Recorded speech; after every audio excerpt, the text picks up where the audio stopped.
बच्चों, आज हम हमारा जो अर्थशास्त्र का एक प्रकार से नियोजित विकास की राजनीति जो चल रहा था, जिसमें हरित क्रांति, इसका मतलब होता है, हरित का मतलब होता है हरी, ग्रीन। क्रांति माने परिवर्तन। परिवर्तन किस क्षेत्र में हुआ? खेती के क्षेत्र में। इसलिए इसका नाम हमने रख दिया हरित क्रांति। क्यों की गई? तो हम देख चुके इससे पहले कि हमारे यहाँ दिक्कत जो थी कि लोगों को भरपेट भोजन नहीं मिल पा रहा था। इसी समय अकाल पड़ गया। ऐसी समस्याओं के रहते देश की सरकार और वैज्ञानिकों ने एक हरित क्रांति की। तो खाद्यान्न संकट की इस हालत में देश पर बाहरी दबाव पड़ने की आशंका बढ़ गई। भारत विदेशी खाद्यान्न सहायता पर निर्भर हो चला था। खासकर संयुक्त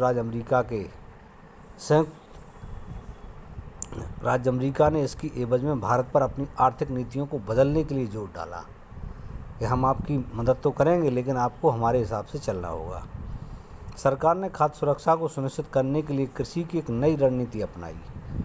जो इलाके अथवा किसान खेती के मामले में पिछड़े हुए थे, शुरू में सरकार ने उनको ज़्यादा सहायता देने की नीति अपनाई थी। इस नीति को छोड़ दिया गया। सरकार ने अब उन इलाकों पर ज़्यादा संसाधन लगाने का फैसला किया जो है ना, जहाँ सिंचाई सुविधा मौजूद थी और जहाँ के किसान समृद्ध थे। इस नीति के पक्ष में दलील यह दी गई कि जो पहले से ही सक्षम है, वे कम समय में उत्पादन को तेज़ रफ्तार से बढ़ाने में सहायक हो सकते हैं।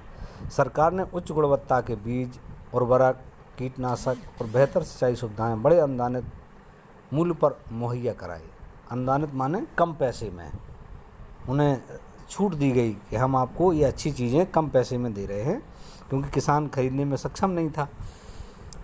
तो सरकार ने इस बात की भी गारंटी दी कि उपज को एक निर्धारित मूल्य पर खरीद लिया जाएगा, जो व्यवस्था आज भी चल रही है। आप देखते हैं हर साल फसल पैदा होने से पहले उस फसल का सरकार मूल्य तय कर देती कि हम इस रेट में, अगर कोई नहीं खरीदेगा तो सरकार इसको खरीदेगी। यही उस परिघटना की शुरुआत थी जिसे हरित क्रांति कहा जाता है। इस प्रक्रिया में धनी किसानों और बड़े भूस्वामियों को सबसे ज़्यादा फायदा हुआ। हरित क्रांति से खेतिहर पैदावार में सामान्य किस्म का इजाफा हुआ। ज़्यादातर गेहूं की पैदावार बढ़ी और देश में खाद्यान्न की उपलब्धता में बढ़ोतरी हुई। जो खाद्यान्न अभी कम था, अब वो क्या हो गया? बढ़ गया।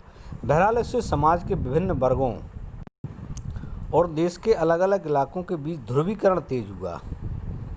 पंजाब, हरियाणा, पश्चिमी उत्तर प्रदेश जैसे इलाके कृषि के लिहाज से समृद्ध हो गए, माने यहाँ अच्छी पैदावार होने लगी, जबकि बाकी इलाके खेती के मामले में पिछड़ गए। हरित क्रांति के दो और प्रभाव हुए। पहला असर तो यह हुआ कि गरीब किसानों और भूस्वामियों के बीच का अंतर मुखर हो उठा। जो पैसे वाले बड़े ज़मींदार थे, उनकी खेती में ज़्यादा पैदावार रही तो वो ज़्यादा पैसे वाले हो गए, और जो कमज़ोर किसान थे उनमें दोनों में अंतर आ गया। इससे देश के विभिन्न हिस्सों में वामपंथी संगठनों के लिए गरीब किसानों को लामबंद करने के लिहाज से अनुकूल स्थिति पैदा हुई।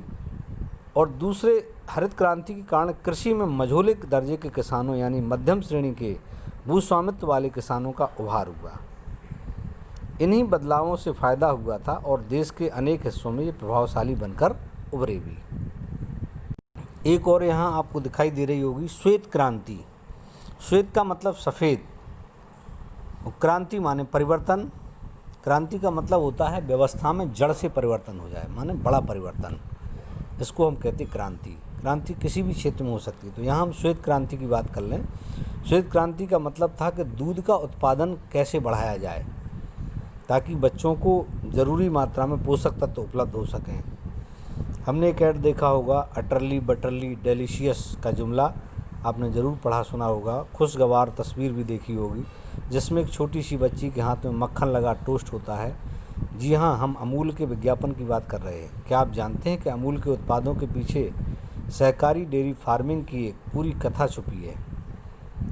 मिल्कमैन ऑफ इंडिया के नाम से मशहूर वर्गीज कुरियन ने गुजरात में सहकारी दुग्ध और विपणन प्रसंग की विकास कथा में केंद्रीय भूमिका निभाई और अमूल की शुरुआत की, माने अमूल डेयरी की शुरुआत हुई वहाँ से। गुजरात का एक शहर जिसको कहते हैं आनंद, सहकारी दूध उत्पादन का आंदोलन अमूल इसी शहर में कायम है। इसमें गुजरात के 25 लाख दूध उत्पादक जुड़े हुए हैं। ग्रामीण विकास और गरीबी उन्मूलन के लिहाज से अमूल नाम का यह सहकारी आंदोलन अपने आप में एक अनूठा और कारगर मॉडल है। इस मॉडल के विस्तार को श्वेत क्रांति के नाम से जाना जाता है। 1970 में ऑपरेशन फ्लड के नाम से एक ग्रामीण विकास कार्यक्रम शुरू हुआ था। ऑपरेशन फ्लड के अंतर्गत सहकारी दूध उत्पादकों को उत्पादन और विपणन के एक राष्ट्रव्यापी तंत्र से जोड़ा गया। बहरहाल ऑपरेशन फ्लड सिर्फ डेयरी कार्यक्रमों नहीं था।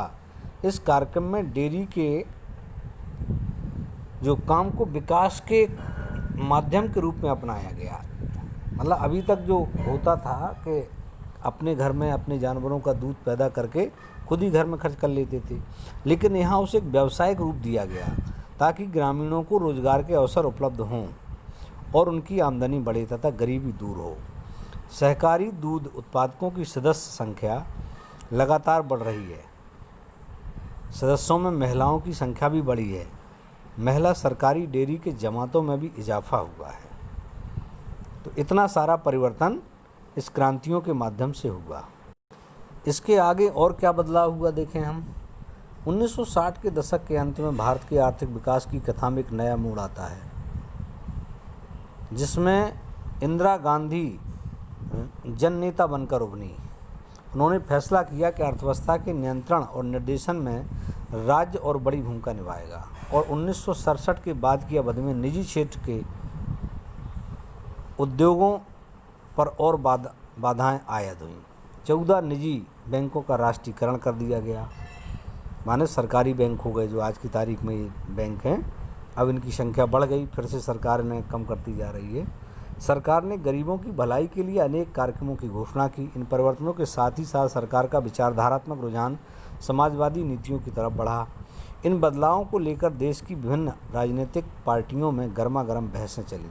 विशेषज्ञों के बीच भी सरकार की नीतियों पर जोरदार बहस चली। बहरहाल सरकारी नियंत्रण वाली अर्थव्यवस्था के पक्ष में बनी सहमति ज़्यादा दिनों तक कायम नहीं रही। नियोजन का काम तो जारी रहा, लेकिन इसके महत्व में कमी आ गई और 1950 से लेकर 80 के बीच भारत की अर्थव्यवस्था सालाना 3 से लेकर 3.5% की धीमी रफ्तार से आगे बढ़ी।